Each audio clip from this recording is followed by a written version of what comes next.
Hello guys, welcome to my another vlog. Sorry, welcome to Sonali Vlogs.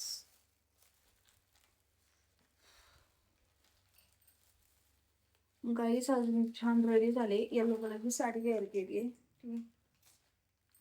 गाईस आज मी छान ready झाली आहे आणि येलो कलर मी वेअर केलेला आहे. Yellow yellow yellow so guys, हा जो माझा घागरा आहे हा आमच्या हळदीचा आहे आणि ऑलरेडी मी सांगितले लॉंग व्हिडिओमध्ये आणि फुटेज देखील दाखवलेत मी.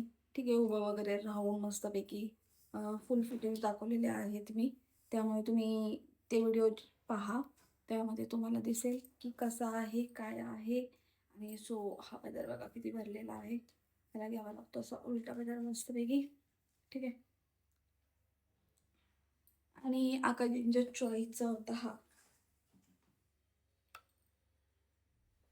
बोला. बरोबर आहे, माझी चॉईस असेल. आकाजींच्या चॉईसची मी, आकाजींच्या चॉईसचा घागरा,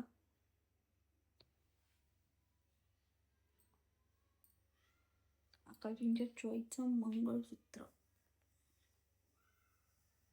सर्व काही आकाजींच्या चॉईसचं. मग माझं काय? मी स्वतः सिंदूर तुम्हारे नाम का, मंगलसूत्र तुम्हारे नाम का, मेरा क्या? मैं खुद तुम्हारे नाम से हूँ. मैं खुद नहीं, मैं खुद तुम्हारे नाम से.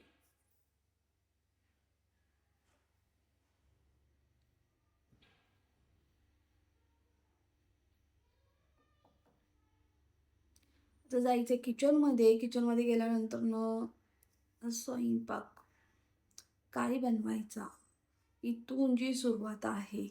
ठीक आहे, आणि आकाश आज आणणार होते चिकन, परंतु त्यांनी चिकन आणलेलं नाही आहे. त्याच्यामुळे मला काहीतरी भाजी, पालेभाजी आता बनवावी लागेल. काय बनवायचं?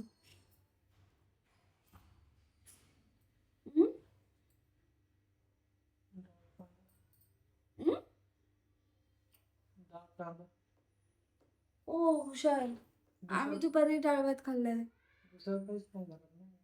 गवार आहे, गवार, गवार, गवारीची भाजी, बाजरीची भाकरी. कारण की आम्ही दुपारीच खाल्लंय डाळ. डाळ ते चिकन आहे का 2 टाइम खाल्लं तरी चालून जातं. No baby no. गवारीची भाजी करूया. मला थोडेसे फोटो मस्त शूट करून घेऊन दे. ठीक आहे, मी फोटो शूट करते, मग मी चेंज करते. चेंज केल्यानंतर मग मी किचनमध्ये जाते आणि किचनमध्ये गेले की मी आवरून घेते. आकाजींचा मंगळवारचा उपवास असतो म्हणून आज मी पापड बनवलेत. पापडाचं नाही शूट वगैरे घेतलं मी. इतका 17 वेळा कॅमेरा ऑन करायचा मला खरंच कंटाळा येतो. पण मस्त पापड बनवले त्यांच्याकरता. आता पाऊस सुरू होईल, पण आकाजीने आल्यावर विचारलं नाही मला. एकदा पण नाही विचारलं की काय ग बाई, हा काय प्रकार.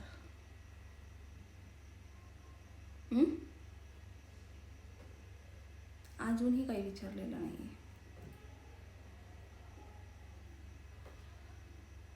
स्पेशली माझ्यासाठी बनवले. पण उपवास कोण धरतं? तू नाही धरत? नाही, मी नाही उपवास तपास करत. माझा नवरा करतो ना, बाद झाला. मला सण नाही होत उपवास वगैरे. मी फक्त नवरात्री. आमच्या दक्षला खिचे पापड आवडतात म्हणून ते बनवले. मला कुरडई आवडती म्हणून ते बनवले.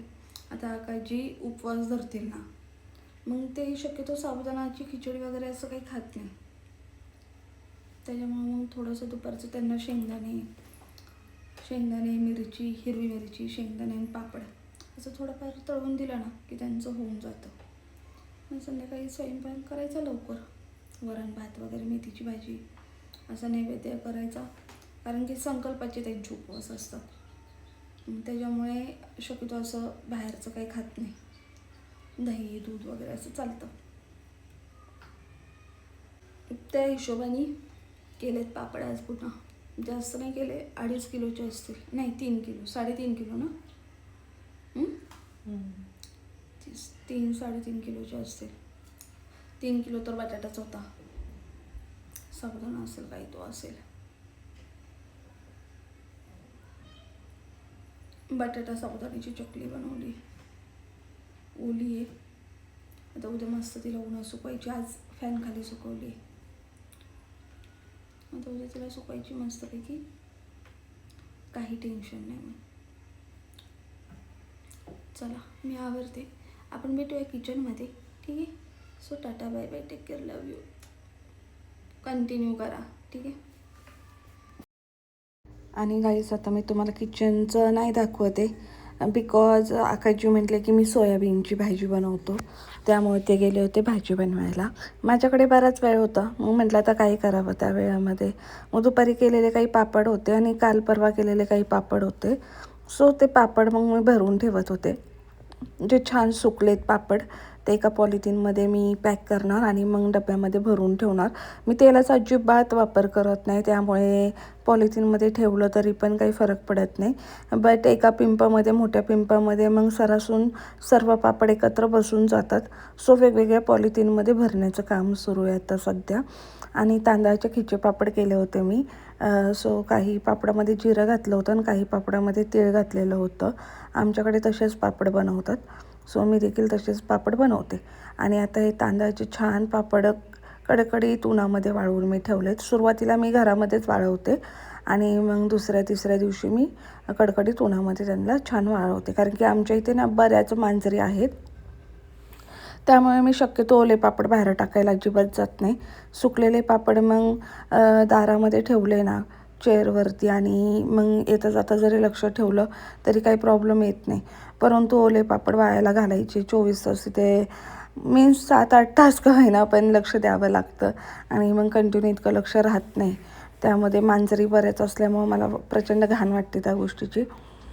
कारण की खाण्यापिण्याच्या गोष्टी आणि त्याच्यावरती मांजरी वगैरे फिरल्या तर हे अजिबात चांगलं वाटत नाही, फेकून द्यावं लागतं. त्यामुळे मग इतकं मेहनत करून नुकसान करून घेण्यापेक्षा सुरुवातीला ते घरामध्ये वाळवायचं. आता पाहू शकताय मी थोड्याशा ना पापड्या केल्या होत्या, त्या मी घरामध्ये साडीवरच वाळवल्या फॅनखाली. आणि त्या थोड्याशा ओलसर आहे, अगदी किंचित ओलसर आहे. आता मी त्या काढून घेते आहे, प्लेटमध्ये मी जमा करणार. सो नाईटला पण छान फॅनखाली त्या वाळवणार, त्याच्यावरती एखाद्या ओढणी वगैरे टाकून. आणि मग उद्या छान असं कडकडीत त्याला उन्हामध्ये ठेवणार. आणि उद्या आणि परवा 2 दिवस छान उन्हामध्ये ठेवलं ना 2-2 तास तरी बास होतं. आणि बाकी मग दिवसभर फॅनखाली वाळवायच्या आणि मग पॅक करून ठेवून द्यायच्या. वर्षभर टिकतात, काही प्रॉब्लेम येत नाही. आणि मी जास्त ना शक्यतो मी 3-3 किलोचे पापड टार्गेट ठेवते. 3-3 किलोचे पापड केले ना मला देखील करायला सोपे पडतात आणि वाळवून वगैरे ठेवायला सोपे पडतात. मी एकदम 10-15 किलोचे पापड अजिबात करत नाही, कारण की मदतीला कोणी नसतं. केली मदत तर दक्ष करतो किंवा हे करतात घरी असेल तर, नाहीतर मग पूर्ण राडा मलाच उरकत बसावं लागतो. त्यात व्हिडिओंची कामं, बाहेर कुठं जाण्या येण्याचं काही काम असेल, घरातली काही कामं असेल, मग लोड प्रचंड वाढतो आणि आपल्याला जितकं झेपल तशा हिशोबाने. सो मला ते परवडतं 3-3 किलोचे पापड करणं, अगदी सोपं देखील जातं. आणि गाईस तुम्हाला माझे व्हिडिओ कसे वाटतात हे मला कॉमेंट करून सांगा. लाईक करा, शेअर करा, फॉलो करायला अजिबात विसरू नका. यूट्यूबवर पाहत असाल तर सबस्क्राईब करायला अजिबात विसरू नका गाईस. तुम्ही जे प्रेम देताय सध्या त्याकरता मनापासून आभार आपले. आणि असंच भरभरून माझ्यावर प्रेम करा, कायम माझ्यासोबत राहा. शून्यातून सुरुवात केलेली आहे तुमच्यासोबत. सो शेवटच्या त्या टोकापर्यंत सोबत राहा, जिथे छान आपले मिलियनमध्ये फॉलोअर्स असतील. इथपर्यंत जी आघाडी आपल्याला घ्यायची आहे त्यामध्ये सोबत राहा आणि भरभरून प्रेम करा. तसंही तुम्ही खूप प्रेम देताय, करताय. खरंच मनापासून त्या गोष्टीसाठी आभार. सो काही माझे डेली रुटीन्स वगैरे मी शेअर करते, कधी कॉमेडी करते, ठीक आहे. आत्ता सध्या दक्षला वेळ नाही आहे, त्यामुळे दक्ष माझ्यासोबत दिसत नाही आहे. परंतु दक्ष आला की शातरदेर भोळी वहिनी ह्याचे कन्सेप्ट पुन्हा चालू करेल आणि ते तुम्हाला प्रचंड आवडतात. त्याची रिक्वायरमेंट देखील खूप असते. आयडिया देखील तुम्ही बऱ्याच देता की असं कर तसं कर व्हिडिओमध्ये. काही फनी वगैरे तुम्ही मला नेहमी सांगत असता.